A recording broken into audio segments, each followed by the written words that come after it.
اللہ تعالیٰ فرماتا ہے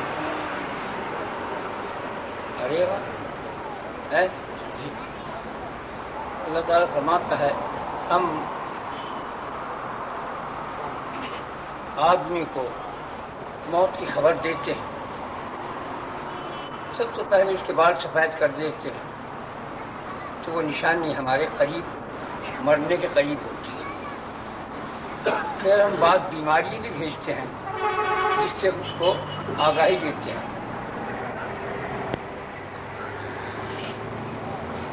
تو جب آدمی 40 سے اوپر ہو جائے، آج کل تو خیر مجھے وقت نہیں رہا، لیکن عام طور پر یہی ہے کہ 40 برس کی عمر پوری ہے اور 40 برس کے اندر اندر جو اپنے اعمال کو صحیح کر لے، اپنے اطوار کو صحیح کر لے، تو سمجھ جاؤ کہ خدا نے اچھا فیصلہ فرمایا۔ اور اگر کوئی اس میں خرابی ہے اور وہ 40 سال کا ہوگا اور دنیا ہی کی طرف غالب ہے اور مال ہی کی طرف غالب ہے، تو سمجھ جاؤ کہ خدا نے غلط فیصلہ فرمایا۔ وہ آگاہی اسی لیے دیتا ہے کہ ہوشیار ہو جاؤ، موت بہت قریب ہے۔ جو میں کہا کرتا ہوں کہ اللہ کا 1 گھنٹہ دنیا کے 100 سال ہے۔ کوئی 100 سال کا 1 گھنٹے تک کوئی نہیں رہتا، پہلے ہی چلے جاتے، اکا دکا کوئی گلا بسرا رہ گیا۔ تو اس لیے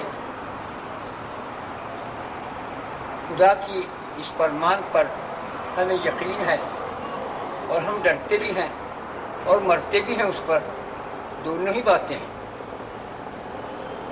میں اپنی کہتا ہوں کہ میں زیادہ ڈرتا تو نہیں، مرتا ضرور، اور بڑی تمنا رکھتا ہوں۔ 1 ہفتے سے میری طبیعت خراب تھی، لیکن میں نے ایک دفعہ بھی یہ دعا نہ کی، نہ دل میں آئی، نہ وسوسہ ہی گزرا کہ اللہ مجھے تو ٹھیک کر دے، مجھے تو زندہ رکھ۔ نہیں، جو وقت آ گیا تو یہ تکلیف جو مجھے ہوئی ہے اس کو بڑھا دے تاکہ میں جلدی سے اس سے ملاقات کر سکوں۔ مجھے کوئی جینے کی تمنا نہیں، اتنا ہی ہے جب تک تو چاہے، جب تک زندہ ہوں اس کا نام، اس کا کام، اس کا انعام، اس کا احسان کو ظاہر کرتا رہوں آخری سانس تک۔ کیونکہ جو اللہ کی مخلوق کا خیر خواہ ہوتا ہے، اللہ کی مخلوق سے محبت کرتا ہے، کیسی محبت؟ جیسی تم اپنی اولاد سے کرتے ہو، ایسی محبت کوئی نہیں کرتا۔ پوری دنیا کے اندر وہی شخص محبت کرتا ہے جب تک آدمی کوئی بزرگ قطب عالم جب بنایا جاتا ہے، سب سے پہلے اس کو مخلوق کا درد، محبت، ہمدردی، خیر خواہی دیتا ہے۔ اگر اس میں یہ چیز نہیں تو وہ خدا کے دوستوں میں شمار نہیں اور اس کو وہ تاج نہیں پہنایا جاتا۔ تو قطب عالم اور غوث وقت میں نہیں ہوں، لیکن مجھے اللہ کی مخلوق سے سب سے پیار ہے، کسے باشد۔ اپنے محمد صلی اللہ علیہ وسلم کی ہر امت سے مجھے بہت پیار ہے۔ بہت سے لوگ کہتے ہیں یہ آپ بد دعا کیجیے، میں نے کہا نہیں، وہی بد دعا کروں گا جو یوں دیکھ لوں کہ یہ ہونے والا ہے۔ کیا وہ بد دعا کروں گا جو خدا ہی چاہے گا؟ ورنہ میں دعا کرتا ہوں کسی کے مرنے سے، کسی کے اجڑنے سے، کسی کے برباد ہونے سے، کسی کے پریشان ہونے سے مجھے کیا فائدہ؟ مجھے تو فائدہ اس کا ہے کہ تم زندہ رہو، تم صحت مند رہو، اور میرے محمد صلی اللہ علیہ وسلم پر جہاں تک ہو سکے درود بھیجتے رہو۔ مجھے تو یہ پسند ہے تم اپنی جگہوں پر خوشحال رہو، مالدار رہو، لیکن اللہ کی یاد اور بات بھی ساتھ رکھو۔ خالی مالداری کے اندر رہ کر خدا کو بھول جانا یہ کوئی کمال کی بات نہیں ہے، یہ کوئی شرافت کا تقاضا نہیں، یہ بندگی کا تقاضا نہیں، یہ غلام ہونے کا خدا کا تقاضا نہیں ہے۔ غلام کا تقاضا اپنے آقا کی ہر دم ہم خیر خواہی میں، ہمدردی میں، خدمت گزاری میں حاضر رہے، جس کو میں کہا کرتا ہوں میں نے انسان کو اور جنات کو اپنی عبادت کے لیے پیدا کیا، تو تم اس عبادت کو تو تم سمجھ نہیں سکو گے، لیکن اس نہ کہہ دیا کرو الہی میں تیری خدمت کے لیے حاضر ہوں اور میں تیرا تابع دار ہوں، تو اس عبادت میں جس کے کارن ہم کو پیدا کیا ہے اس میں تمہاری زنجیر مل جائے گی۔ تو اور سب سے بڑی چیز جو ہے قرآن پر ہو، حدیث پر ہو، اللہ پر ہو، رسول پر ہو، پیغمبر پر ہو، جب تک عقیدہ نہیں کچھ نہیں۔ اور میرا اندازہ یہ ہے کہ عقیدہ ایک ایسی عمقہ چیز ہے جو ہر ایک کو نہیں مل سکتی، اور خدا سے محبت کسی کو ہو نہیں سکتی، ناممکن ہے۔ محبت کس کو کہتے ہیں؟ اصلی محبت کرنے والوں تم خود محسوس کر لو گے، ماں کرتی ہے جب اس کے بچہ پیدا ہوتا ہے، پہلا ہو یا آخری ہو، وہ اپنے بچے سے محبت کرتی ہے، اس وقت اس کا کوئی مطلب نہیں ہوتا اس سے، وہ تو میرا بچہ ہے، میرے پیٹ سے نکلا، میرے پیٹ سے پیدا ہوا، اس سے محبت کرتی ہے۔ لیکن جب وہ 4-5 سال کا ہو جاتا ہے تو اس کی محبت کے اندر دراڑ ٹیڑھ آ جاتی ہے، کیا یہ بڑا ہوگا، یہ جوان ہوگا، یہ مجھے کما کے کھلاوے گا، یہ میرا سایہ ہے، یہاں محبت ماں کی بٹ جاتی ہے۔ ماں کی محبت اس وقت تک کی ہے جب تک کہ وہ 1-2 سال کی انسان کے اندر نہیں ہوتا، وہ اصلی محبت وہ کہلاتی ہے۔ وہ محبت جب تک خدا سے نہ ہو، رسول اللہ سے نہ ہو، پیر سے نہ ہو، کامیابی میں دیریاں لگتی ہیں، دوریاں ہوتی ہیں، پریشانیاں ہوتی ہیں، دھکے کھا لیے، چاٹا کھا کے کوئی ایک تاڑا منہ پہ لگ گیا اور منہ میں تمہارے لڈو دے دیا یا پیڑا دے دیا تو اس سے کچھ سہار نہیں سکتا۔ یہ چیز ہے ساری۔ اصل جو ہے اللہ تعالیٰ سے تو محبت بہت مشکل ہے، وہ تو خود فرماتا ہے ہم کمینے لوگوں کو اپنا پیار کا گوہر موتی نہیں دیا کرتے، جسے ہم بہت چاہتے ہیں اس کو عطا کرتے ہیں۔ تو مگر یہ ہے کہ کم سے کم ہم محبت والوں کے پاس تو بیٹھے ہیں، اہل محبت سے، اہل اللہ سے، اولیاء سے، انبیاء سے، قرآن سے، حدیث سے، ان سے پیار محبت تو کریں تو ہمارا اسی میں شمار ہوگا۔ کیونکہ جیسا کہتا کہ جو کوئی اپنے پیر مرشد سے یا اولیاء سے محبت کرتا ہے وہ بھی اولیاء ہے، قرآن میں ہے یہ لفظ، اگرچہ وہ کتنا گناہگار ہو، کتنی بڑی چیز ہے۔ تو اصل جو ہے اپنے رب سے اپنے عقیدوں کو سنبھالو، اپنے کہو کہ جو کچھ کرنے دھرنے والا ہے خدا ہے، کوئی بندہ کسی کا نہ کچھ بگاڑ سکتا ہے نہ کچھ سنوار سکتا ہے۔ البتہ پیر و مرشد سے، انبیاء سے، اولیاء سے، محمد صلی اللہ علیہ وسلم سے، تمام نبیوں سے، یہ جو ہے یہ اللہ کے پیغامبر ہیں، اللہ کا پیغام پہنچانے والے پیغمبر رسول ہیں۔ رسول کے معنی پہنچانا، پیغمبر کے معنی پیغام دینا، پیغام پہنچانے کو پیغمبر رسول کہتے ہیں۔ وہ پیغام ہمیں پہنچاتے ہیں، ہم اس پیغام کو اس پر عمل کرنے کا عمل جو کیا جاتا ہے وہ خدا کی رضا کے لیے، خدا کو خوش کرنے کے لیے، خدا کی وحدت کو ماننے کے لیے اس لیے کی جاتی ہے۔ یہ تو لمبی بات ہوگی، آج میں تھوڑا ہی بیان کروں گا، بس اتنی بات کہتا ہوں، تم گواہ رہے، میں نصیحت کرتا ہوں کہ جب میں مر جاؤں تو میری قبر کے آس پاس میرے برابر کوئی نہ ہو۔ میں آج بھی تنہا ہوں، سب سے جدا ہوں، سب سے الگ ہوں۔ میرا دماغ، میرا دل، میری وضع، میری قطع، میرا رہن، میرا سہن، میرے خیالات، میرا گمان، میرا ایمان، میرا ایقان سب سے نیارا ہے، سب سے جدا ہے۔ میں کسی سے کوئی وہ تعلق نہیں میرا، صرف خدا سے۔ نہ میں مال چاہتا ہوں، نہ میں جمال کمال کوئی چاہتا ہوں، مجھے صرف چاہیے تو اپنا رب، یہ جنت دے جنتیوں کو، یہ دوزخ سے دوزخوں کو، یہ دنیا سے دنیا کو، مجھے صرف تو چاہیے، تیرے کارن مجھے دنیا چاہیے ہے، تیرے کام میں لگانے کے لیے، نہ کہ اپنے بینک بیلنس کرنے کے لیے۔ اس لیے میں یہ بات کہتا ہوں کہ میں اگر مر جاؤں تم گواہ رہنا اور اس میں مدد کرنا، اگر کوئی تمہارے آڑے آئے تو تم کا ساتھ دینا، اگر نہ ساتھ دیا تو تم نقصان کھا جاؤ گے۔ میری قبر ایک چھوٹا سا کمرہ ہو، اس کے اندر رکھنا، نہ میری قبر کے اوپر چھت ہو، نہ میری قبر کے اوپر کوئی درخت ہو، نہ میری قبر کے اوپر کوئی پھول چڑھائے، نہ چادر چڑھائے، یہ سب بدعت اور شرک ہیں۔ نہ میری قبر کے اوپر چھڑکاؤ کیا جائے، گلاب پاشی کی جائے، کچھ نہیں، پاک صاف ستھری جگہ، چاروں کونوں پر 4 بجلیاں ضرور لگانا کہ جو رات کو آنے والا مجھ سے میرے پاس آئے تو اسے روشنی ملے۔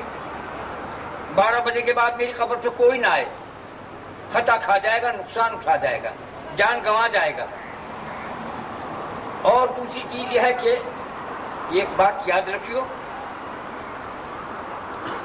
ایک جوان 25-30 برس کا لڑکا ان کا ہاتھ پہ کمر پہ ہاتھ رکھے ہوئے کھڑا انتظار میں، ایک آدمی آیا، ان کا تو کفنانا دفنانا جانتا ہے؟ انہوں نے کہا ہاں جی جانتا ہوں۔ کہ 2-3 منٹ کے اندر اندر آ جانا، کس کی اجازت لینے کی ضرورت نہیں۔ انہیں 2-3 منٹ انتظار کر کے آ جاؤں، تو کہا کہ اندر گیا، جا کے دیکھا جا لیے اللہ میاں۔ اس نے کہا اتنی جلدی؟ اور وہ پھر کہا کہ خدا کے دوست ہمارا نہیں کرتے اور پھر نہیں کرتا۔ انہوں نے اپنا نہلایا دھلایا کفنایا، ان کو جو کچھ کر کے کام اب کھڑے ہو گیا کہ پلنگ لگوائے تو کون لگوائے، باہر نکل کے کھڑے ہوئے۔ ایک ہندو جا رہا تھا کوئی، انہوں نے کہا بھائی آئیے ذرا پلنگ نکلا کے باہر رکھ دے کہ لوگ جنازہ دیکھیں گے تو نماز پڑھ لیں گے آ کے۔ ایک طرف ہندو لگا، ایک طرف آدمی مسلمان لگا، لا کے جنازہ ایک میدان سے باہر کے گھر کے وہاں رکھ دیا۔ انتظار میں تھے، کوئی ہندو بھی کھڑا، انتظار میں کوئی آئے اسے نماز پڑھی۔ اتنے میں ایک تیز ہوا کا جھونکا زور کا آیا اور وہ اس کی لاش کفن سمیت اڑتی ہوئی آسمان میں غائب ہوئی۔ حقیقت کی بات، اگر تم خدا سے پیار کرتے ہو کہ دوست ہو تو تم مرتے نہیں، منتقل ہو جاتے ہو۔ انتقال کے معنی کیا؟ منتقل ہو گئے، اب یہاں بیٹھے تھے، اب اس کے پردے کے پیچھے چلے گئے۔ اب یہ ایسا پردہ جاری کا ہے کہ اس میں تو تم کو دیکھ سکتا ہوں لیکن تم مجھے نہیں دیکھ سکتے۔ ہاں اگر دیکھنا چاہتے ہو تو عبادت گزاری کرو، ریاضت مجاہدہ کرو، اپنے دل کو روشن کرو، تم ہر اولی کو دیکھ سکتے ہو، ہر نبی کو دیکھ سکتے ہو، خدا کے انوار کو، اپنی حیثیت، اپنی طاقت، اپنے بشار، اپنے ضرب کے مطابق خدا کا دیدار کر سکتے ہو۔ تو اس لیے کہتا ہوں کہ کوئی میری قبر پہ 12 بجے کے بعد نہ آئے، کوئی بدعت اور شرک کچھ نہ ہو۔ کوشش کیا کیجو، خدا چاہے گا تو تمہاری بہت باتیں پوری بھی کرے گا، شاید کہ میری زندگی سے زیادہ پورا کرے، مگر یہ مت کہنا کہ تم آ کر میری قبر پر سلام کرنا، دہنی طرف کھڑے ہو جانا، جیسا مردہ پڑا ہوا ہے دہنی طرف کھڑے ہو کے سلام کرنا، درود شریف پڑھنا، بسم اللہ قل اللہ پڑھ کر ثواب پہنچانا، پھر کرنا اے اللہ اگر یہ تیرا بندہ سچا ہے اور یہ تیرا بندہ پیارا ہے، یہ تیرا بندہ ولی تیرا دوست ہے، تو اس کے صدقے میں ہماری دعا کو قبول کرے گا وہ، اگر میں ہوں گا۔ کوئی نازیب میری تعریف نہ کرے، میں قطب نہیں، غوث نہیں، ابدال نہیں، مجھے خامخواہ کہہ جائے تو قطب اعظم سے نہیں، صرف ایک بول ہے، وہ بھی ایک وضو کا، وہ بھی ایک مدینہ منورہ سے آیا ہوا، مخدوم العالم، جید مخدوم العالم، ایک وضو، بڑے زبردست وضو مدینہ منورہ میں تھے، انہوں نے مجھے خط میں یہ القاب لکھ کر بھیجے، مخدوم العالم، جید مخدوم العالم، تمہاری محبت میری نجات کا باعث ہے۔ یہ ان کے الفاظ ہیں، وہ خط موجود ہے، مدینے سے لکھا ہوا ہے، اس لیے وہ مدینے سے آیا ہوا ایک وضو کا لکھا ہوا، اس لیے میں مخدوم عالم تو کہتا ہوں، کیا ہوں گا یہ میں نہیں جانتا، بس اتنی بات جانتا ہوں، نہ میں قطب نہ غوث، کوئی میری نازیب تعریف نہ کرے۔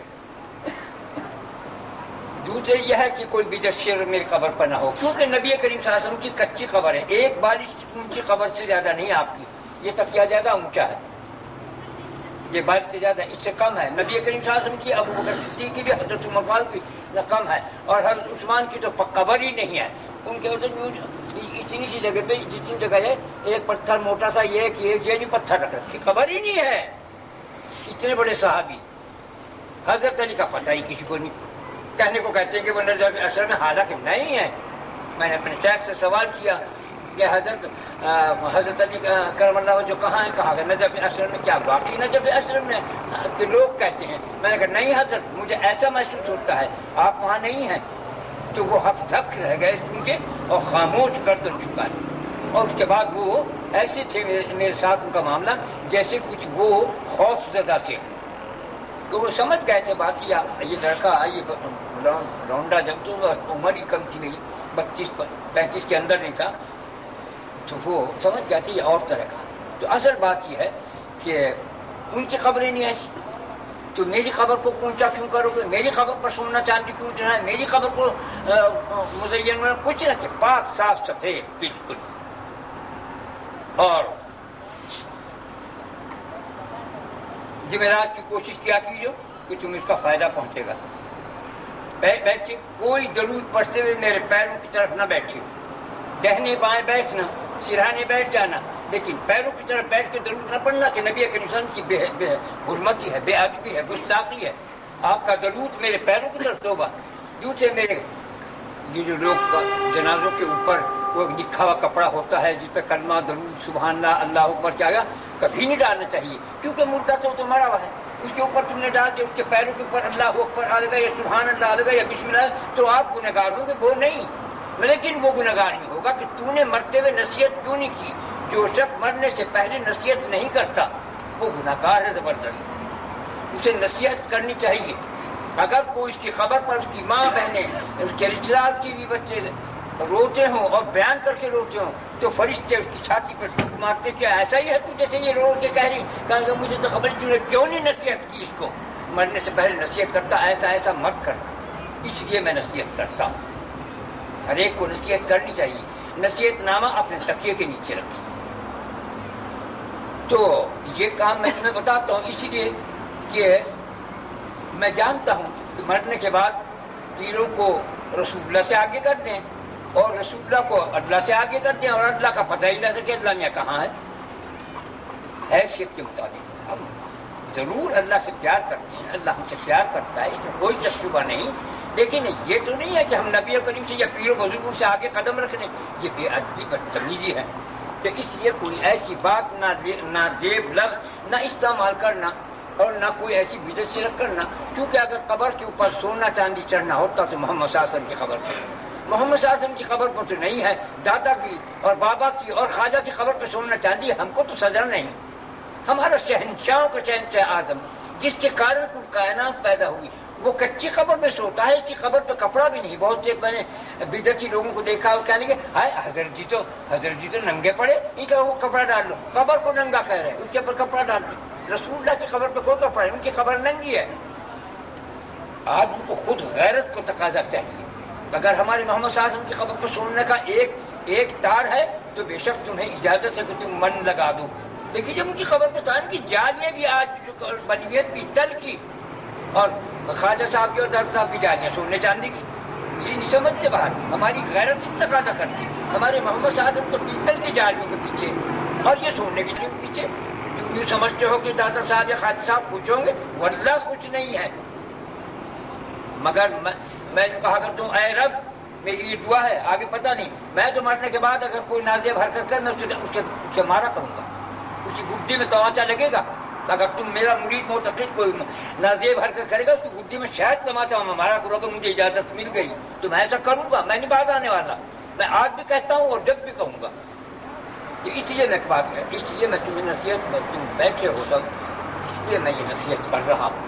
اور ایک نصیحت اور ہے، خیر وہ بھی کہوں گا، ضرور کہنا ہے۔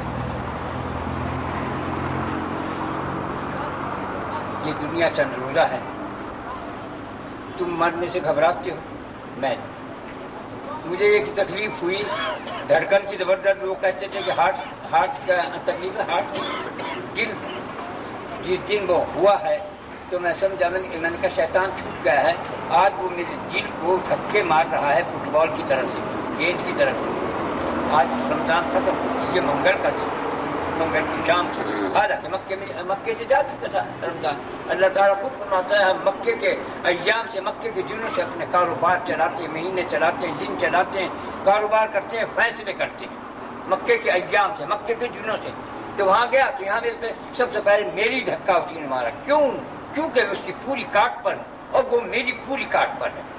جو شخص یہاں سے بھاگ گیا سمجھ جاؤ کہ شیطان نے اسے مروڑ دیا، شیطان نے اس کا رخ دوزخ کی طرف کر دیا۔ قطعی بات سے کان کھول کے سن لیجیے، مجھ سے بھاگنے والا کیا ہے؟ قرآن پاک میں کہتا ہے جو حق اور سچ بیان کرتا ہو وہ، اور اس سے بھاگتا ہو کوئی، وہ خاک کی انڈا ہے، یعنی حرام کا، وہ قرآن میں ہے یہ، وہ خاک کی انڈا ہے، اسے کبھی پھلا نصیب نہیں ہوگی، اسے کبھی جنت کی ہوا بھی نہیں آئے گی۔ اس لیے میں حق اور سچ کہتا ہوں، مجھے حق سچ کے سوا کچھ نہیں کہنا۔ دوسرے کیا کہتے ہیں؟ قرآن پاک میں ہے جس کا ترجمہ بیان کیا اس نے، حضرت عباس کے بیٹے عبداللہ بن عباس رضی اللہ تعالی عنہ، جن کا مدار مبارک اس میں ہے طائف کے اندر۔ حضرت عباس کے بیٹے جو رسول اللہ کے چچا ہیں، یہ اتنے بڑے عالم تھے، اتنے مؤدب اور مہذب تھے کہ حضور نے اپنے برابر کر کے نماز پڑھنی چاہیے، وہ پیچھے ہٹ گئے، دیکھا تو آگے کھڑا ہو گیا، پھر آگے گیا، پھر جب نیند باندھی پھر پیچھے، پھر آپ نے کیا تیسری چوتھی رکھا تو کیوں برابر نکالا؟ یا رسول اللہ کس میں طاقت ہے جو آپ کے برابر کھڑا ہو؟ کہا مجھے تیرا ادب پسند آیا، میں دعا کرتا ہوں خدا تجھے دین میں، اسلام میں فقیہ بنا۔ فقیہ کس کو کہتے ہیں؟ جو خدا کی محبت کی گہرائیوں میں تیرنے لگتا ہو، سمندر کے اندر تیر نہ جاننے لگتا ہو، توحید کے اندر بحر توحید میں غرق آب ہو گیا ہو، بحر توحید کے اندر وہ تیرنے لگا ہو، بحر توحید کی گہرائیوں میں اترنے لگا ہو، بحر توحید میں سے اندر سے گوہر موتی نکالنے لگا ہو، وہ کہتا ہے۔ تو وہ فرماتے ہیں قرآن پاک میں ان کا ترجمہ ہے کہ آدمی، اللہ تعالیٰ اس آدمی کو ایک جہنم کے اندر، دوزخ کے اندر ایک غار ہے، اس کا نام غی ہے، یاد رکھو، جیسے مرغی کہتے ہیں نا، غی ہے، اس کے اندر کون لوگ ہوں گے؟ زناکار، جو زنا پر پابند رہے، جو چغل خور، دگائی بجھائی کر کے لڑائی کرانے والا، خالص دوست کی ہے، اس میں رہے گا۔ جس سے دوزخ پناہ مانگے گی، اس کی گرمی سے، اس کی آگ سے دوزخ بھی پناہ مانگے گی، اس کا نام غی ہے، غین یہ صرف۔ زناکار، شراب خور، سود کھانے والا، ماں باپ کا نافرمان، جھوٹی گواہی دینے والا، ان کی جگہ وہ ہے۔ ایک دفعہ ہم لیٹے ہوئے تھے، آپ بیٹھ کے اٹھ کے دیکھو، میں تمہیں نصیحت کرتا ہوں کبھی جھوٹی گواہی نہ دی، جھوٹی گواہی نہ دی، لیٹ گیا، پھر کہا میں پھر کہتا ہوں جھوٹی گواہی نہ دی، پھر لیٹ گیا، پھر کے بیٹھے جھوٹی گواہی نہ دی۔ جو صحابہ نے سمجھا کیا یہ کہتے ہی رہیں گے نبی اگر انسان یہ بات اتنی خطرناک ہے؟ وہ غی جو جہنم کا ایک غار ہے، اس کے اندر تو ماں باپ کا نافرمان، زناکار، سود خور، شراب خور اور چغل خور، جو لگائی بجھائی کرے، جھوٹی سچی باتیں کرے، لڑائی کرا دے دو کے اندر، یہ خالص شیطان کی بالکل دلی تمنا ہے، وہ خالص شیطان کا تخم ہے جو دو میں لڑائی کرا دے۔ کان کھول کے سن لو، اگر تم شیطان کو تخم دیکھنا چاہو تو دیکھو تم کس سے کہتے کہ وہ تجھے یوں کہہ رہا تھا، اس سے جا کہہ رہے وہ تجھے یوں کہہ رہا، دونوں جھکتا چل گیا، یہ لڑائی ہے۔ یہ کون ہوا؟ یہ شیطان کا تخم ہے، کبھی لڑائی نہ کرائے، آپس میں صلح کرائے تو کتنا ثواب ہے؟ 70 شہیدوں کا ثواب ملتا ہے، جو دو بھائیوں میں، دو میاں بیوی میں، دو رشتہ داروں میں، دو عزیز داروں میں تعلق کرائے۔ ہاں جب شریعت کا معاملہ آ جائے پھر تو کون اور میں کون، وہاں وہ کام چلے گا جو قرآن میں ہے، وہ وہاں کام چلے گا جو فرمان رسول ہے۔ ہم اس کے خلاف ہو جائے، چاہے میری ماں ہو، چاہے میرا باپ ہو، چاہے میرا بھائی ہو، چاہے اولاد ہو، ہماری آنکھیں چڑھ جاتی ہیں، ہم اس کو برداشت نہیں کر سکتے۔ قرآن کے خلاف اگر تو کوئی بات کرے گا میں اسے برداشت نہیں کروں گا، اس کے لیے ضرور بد دعا کرتا ہوں، دل سے نکلتی ہے، دل سے کرا نکلتی ہے، نہ بھی بد دعا کروں وہ اور خطرناک بات ہے۔ کیوں؟ نبی اکرم صلی اللہ علیہ وسلم جب بیمار ہوئے مرض الوفات میں، اس کے بعد آپ کا انتقال ہوا، حضرت علی، حضرت فاطمہ، حضرت عائشہ کون کو 2-3 وہاں جمع تھے، وہ کہا کہ دوا لگا دوں ان کے اوپر، ان کا ایسا دوا لگا کہ نہیں میں نہیں لگاتا، اس لیے میں آپ کو غشی ہو گئی، انہوں نے لکڑی کے پھائے پہ لے کے آپ کے ہونٹوں کو لگائی، اتنے میں آپ کو ہو جائے کیا تم نے وہ دوا لگائی ہے جس کو میں نے منع کیا تھا؟ لگا لو تم اپنے منہ کو ورنہ خدا انتقام لے گا دردناک تم سے. تو ان سب نے لے کے اپنے منہ کے وہ دوا لگائی. تو بد دعا سے جو اور بات ہوتی ہے، اور جو بد دعا نہ کرے وہ اس سے بھی زیادہ خطرہ نہیں ہے، وہ بہت ہی خطرے کی گھٹی ہے. کیونکہ خدا اپنے اللہ تعالیٰ فرماتا ہے مجھے اپنے دوست کی، اپنے ولی نبی کی تکلیف برداشت نہیں ہے. آپ نے پھر جس وقت ایک یہ چیز ہوئی، دوسری چیز یہ ہوئی کہ جب ہندا نے حضرت حمزہ رضی اللہ تعالیٰ سے ہونٹ، ناک، کان، زبان، کلیجہ کاٹ کر جا کے ہندا کو دیا تو آپ کا بدروہا چہرہ ہو گیا تھا.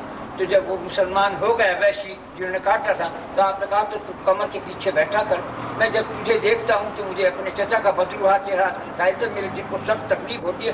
ایسا نہ ہو میری اس تکلیف کا انتقام خدا تو سیدھی سے پیچھے بیٹھا کر.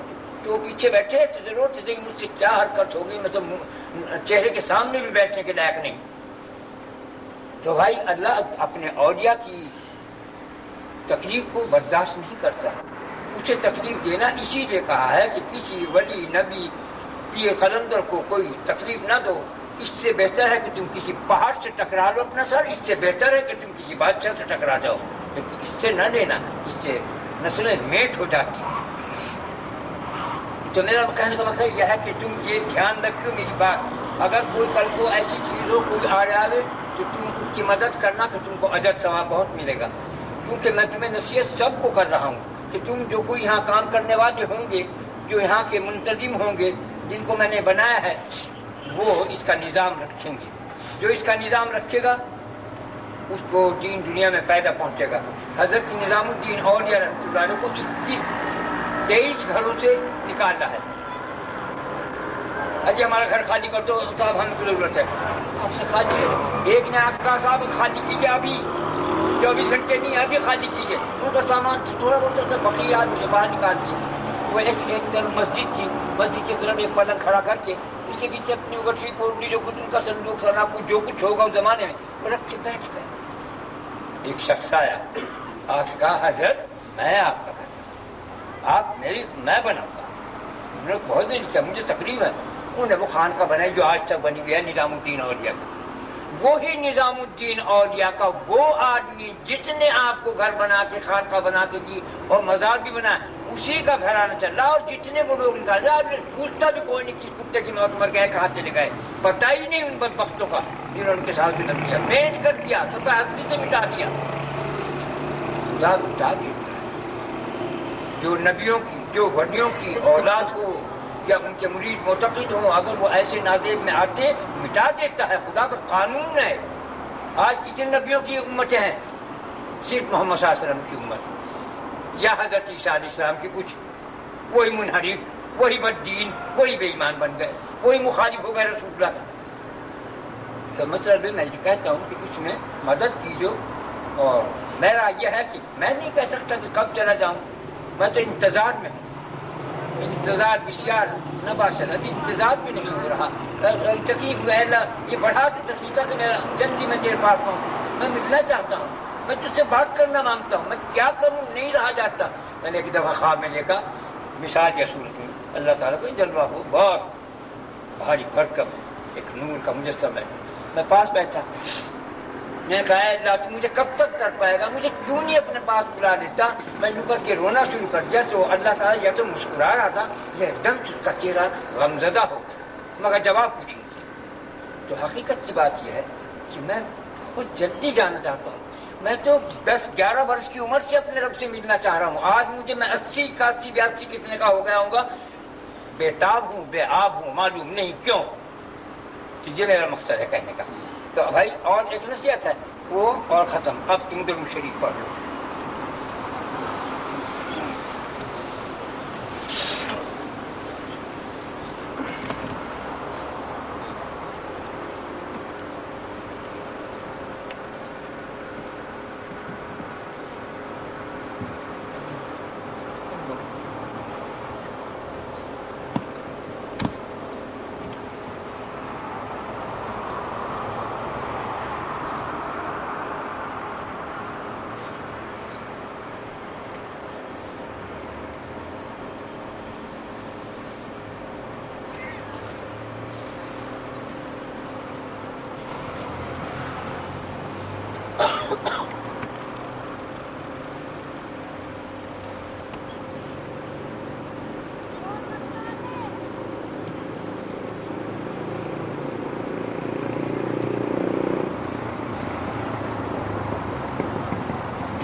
سیدنا و مولانا محمد رسول اللہ صلی اللہ علیہ وسلم.